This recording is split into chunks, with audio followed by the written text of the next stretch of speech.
আসসালামু আলাইকুম প্রিয় ছাদ খামারিরা।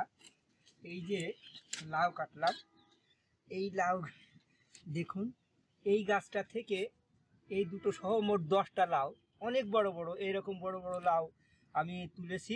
আসলে লাউ তোলার পরে এখনও কেবল আবার জালি আসতেছে। এইটা তো 5-6 দিন পরে খাওয়া যাবে। আবার এই দেখুন প্রচুর জালি আসছে, প্রচুর জালি আসছে। এইটা দাঁড়াবে ইনশাল্লাহ। 1 2 3 4 5 6 7 8টা, এক জায়গায় 8টা হয়েছে। তা আসলে এটা দাঁড়াবে না কিছু কারণে, এইটা হয়তো দাঁড়াতে পারে, দুটো দাঁড়াইতে পারে সর্বোচ্চ 8টার মধ্যে। তা আরেকটা বিষয় দেখাই, এই যে আজকে অনেকগুলো কুল তুললাম। আমার এই যে এই কুল গাছটা, এই কুল গাছ থেকে তুলেছে, এই কুল গাছ থেকে তুলেছি। তা আসলে অনেক মিষ্টি হয়েছে। 1 থেকে 1.5 কেজি আজকে তুললাম।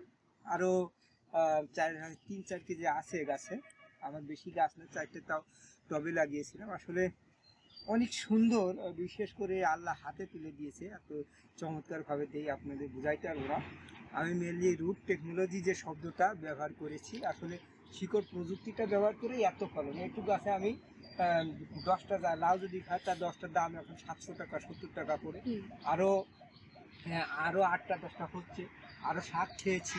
এই যে মাত্র 3 মাসও না, 60-70 দিনে, তাহলে আরও অনেক কিছুই। অর্থাৎ এই যে শিকড় প্রযুক্তি পুরোপুরি বেড পদ্ধতি করেন, আসলে শিকড় প্রযুক্তি সম্পর্কে বিস্তারিত ক্লাস নেওয়া হবে। এরপরে আমার সাথে থাকবেন এবং আমার আইডিটা শেয়ার করলে লোকজন জানতে পারলো যে প্রযুক্তিটা কি। আমার ছাদ খামার থেকে সবাইকে ধন্যবাদ জানিয়ে আপনাদের পারিবারিক পুষ্টি নিশ্চিত হবে এই কামনায় আমি আপনাদের আজকেই শেষ করছি। ধন্যবাদ।